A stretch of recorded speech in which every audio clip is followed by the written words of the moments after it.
Game of Thrones is a smash hit TV series that I'm sure you're all aware of, and whichever way you look at the moment, the whole world seems to be talking about it.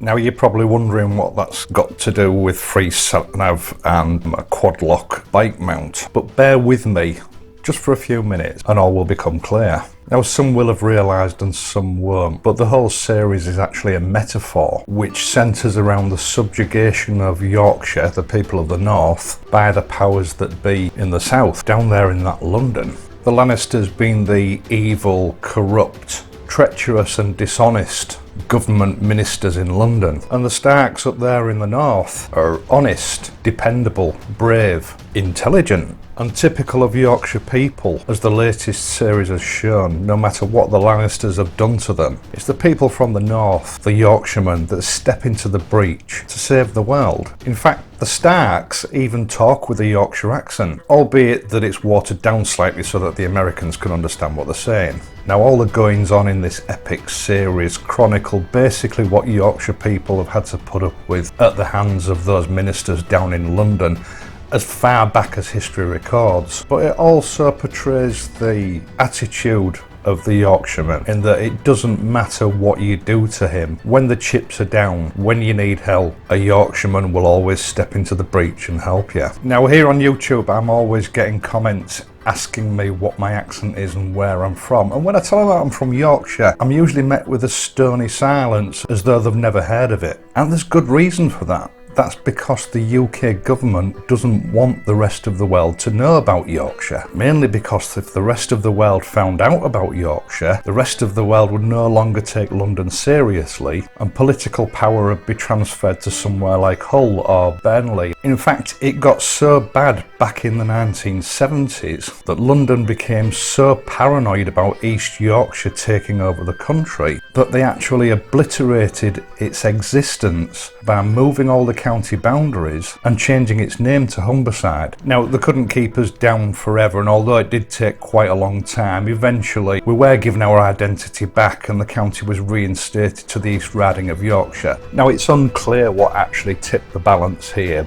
but I believe it had something to do with government ministers, call girls and leaked ministerial expenses accounts. Now, Yorkshiremen are never wrong. In fact, there's an old saying that goes something like, I might be wrong, but it's highly unlikely because I come from Yorkshire. And that brings us to the point in hand. Now, I'm a typical Yorkshireman. As you've seen from my videos, I'm incredibly handsome, highly intelligent, honest and hard-working, and above all, modest. And as hard as it is for me to admit this, I do actually have one glaring fault. And that is that I'm hopeless when it comes to navigation. Now, in my defence, I have looked into this, and somewhere in my ancestral past, a southerner introduced his DNA into the family gene pool.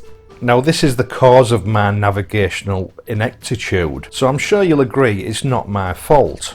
Sat-navs came into existence quite a few years ago now, and to me they were a godsend. And I think they are a device that almost all of us have used at some time or another, and we all rely on them quite heavily. Now on my old BMW I have the Sat-nav 5, and when I'm driving the car I have a Garmin device. But a standalone Sat-nav for a motorbike, for something decent anyway, is going to set you back at least £300. And then of course it presents you with another problem with just another piece of tech that you've got to carry around with you and look after while you're riding your bike. Now almost all medium to high level smartphones have sat-nav capabilities, and like most people I've tried out various different apps over the years, but I've never really found anything that comes up to the standard that I've come to expect from Garmin. That is until now. Now it's been around for 2 or 3 years I believe, and Waze is an exceptional smartphone sat-nav app.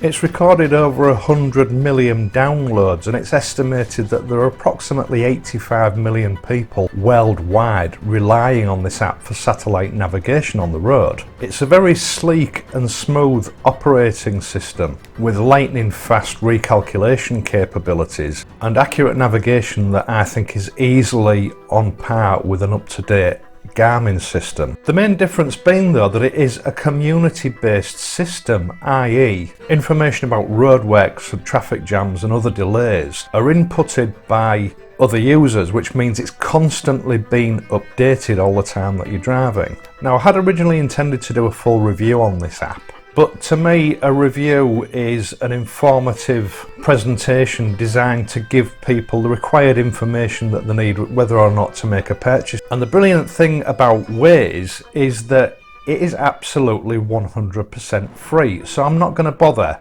It's available for both iPhone and for Android systems, so download it and have a play with it yourself this weekend. Now obviously, in order to use your smartphone as a sat-nav, it needs to be mounted on your bike in front of you somewhere. It's no good having it in your luggage or stuck in your pocket. So that brings us neatly to the Quadlock motorcycle mount for mobile phones. Quadlock's a name that's appeared over the last few years and has become a very popular choice for bikers.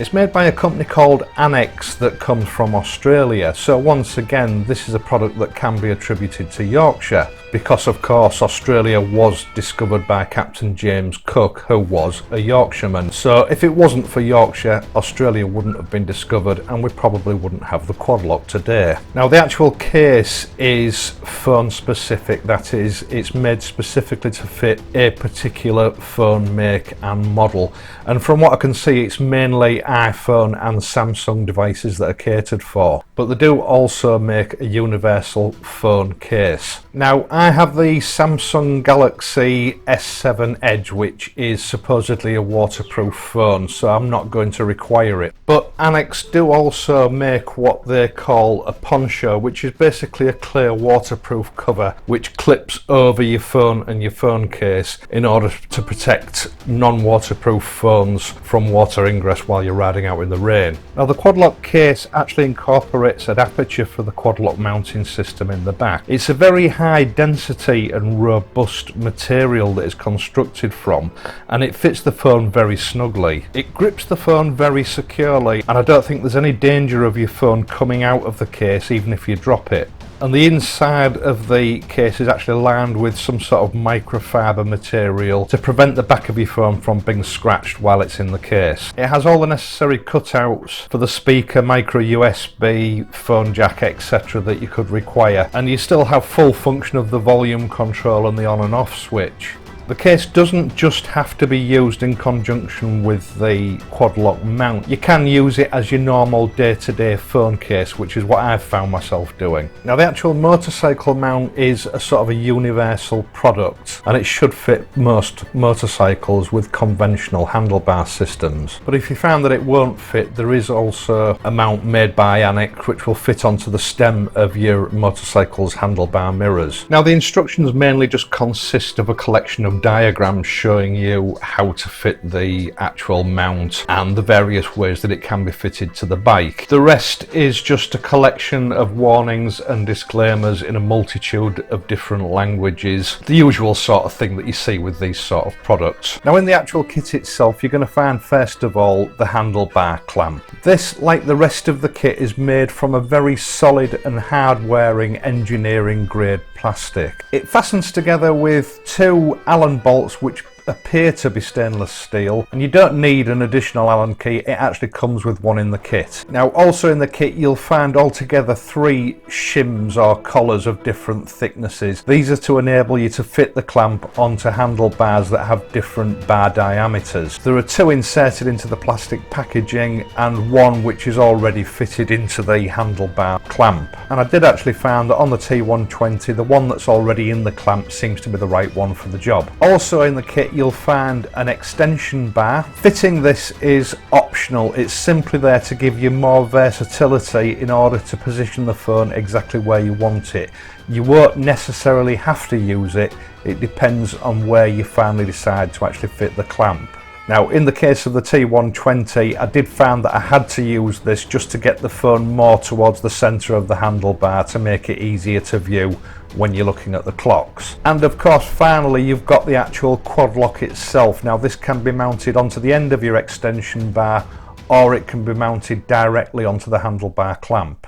Now, fitting this is in actual fact a very simple job, and it doesn't take long at all. The first thing you need to do is establish which of the 3 shims are going to suit the diameter of your handlebars, and then go ahead and just slip that over the handlebar. The shims do actually have a cutout on them, so that you can just press them over the bars and put them in place. Now, in my case, I found the best spot was just to the left of the handlebar clamps. You do need a reasonably straight piece of bar, approximately 1 inch long, in order to fit the clamp. An ideal spot on the T120 would have been smack in the middle of the 2 handlebar clamps, but unfortunately Triumph have put that piece that joins the 2 clamps together, so in this case it's not possible. Once you've got your shims in place, simply place your handlebar clamp over the top of it and insert the 2 screws. Now, tighten them up sort of finger tight-ish, but leave it so that that clamp is still slack, so that you've got room for movement and adjustment when it comes to putting the whole thing together. Next, if you need it, is the extension bar. Obviously, as I said, in this case I did need to use the extension bar. Now, on the back of the Allen bolt, which is already put into the extension bar, there is a little plastic clip that just needs pulling off. That's simply there to make sure that the Allen key doesn't come adrift from the extension bar while the packaging is in transit.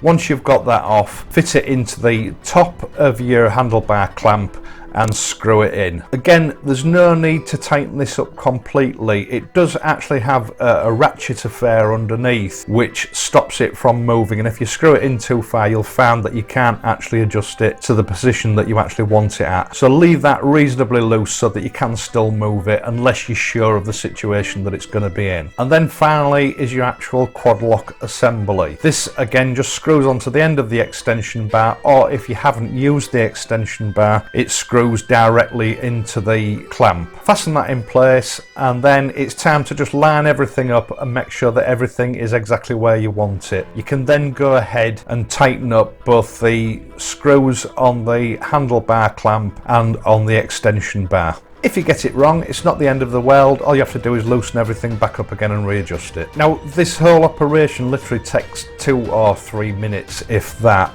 And once you've done it, get your phone in place, click it onto the Quadlock, and just check that you can turn your handlebars fully from left to right, full lock, to make sure that your phone doesn't interfere with anything on the bike that's going to affect your steering. Now, it's basically a male and female locking system, and it locks with a very reassuring click. Removal is the exact opposite of actually putting it onto the mount. Just remembering to press the blue tab down with your other hand in order to release the mechanism and take the phone out of the mount. Now, at first, it's not the easiest mechanism to master, and the videos that I saw on it have certainly made it look very easy. It does take a little bit of practice to line it up correctly and get it to click into place first time every time, but once you've mastered it, it does become second nature. Once in place, the whole thing is very secure, and I think it is highly unlikely that any of this assembly will ever come off, putting your phone in danger, even under heavy use. Now, if you don't want to spend hundreds of pounds on a proper motorcycle sat-nav, I do think that the Waze app on your phone in conjunction to this Quadlock mount is an excellent solution. Now, the mount itself is going to cost you round about the £50 to £53 mark, and a lot does depend on what options you go for, but to walk away with a fully functioning high-end satellite navigation system mounted on your handlebars, I think this is a very cost-effective option. Now, I think that's about all I've got time for this week. This video has overrun a little bit, and I do apologise. I hope you found it useful. Thanks for watching, and I'll see you next time.